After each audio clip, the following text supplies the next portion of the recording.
নমস্কার। খোকনের জগৎ, কবি পুণ্ডরিক চক্রবর্তী।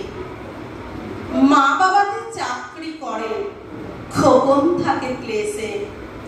বাবার স্নেহ মায়ের আদর দিচ্ছে টাটা দেশে। আয়ার হাতে রান্না খেয়ে খোকন তোলে হিক্কা। কোনটা ভালো কোনটা খারাপ পায় না সঠিক শিক্ষা। সাত সাতটা মাস্টার মশাই, হাঁপায় খোকন কাঁদে। সাঁতার শেখা, ছবি আঁকা সব চাপানো কাঁধে। ফুল চেনে না, পাখি চেনে না, চাঁদ দেখে না আকাশে। শৈশব তার বন্দি খাঁচায়, মেঘ জমানো বাতাসে।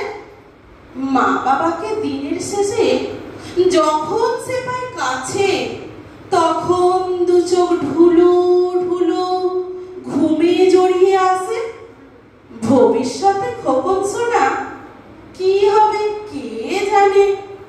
সভ্য দেশে পাল্টে গেছে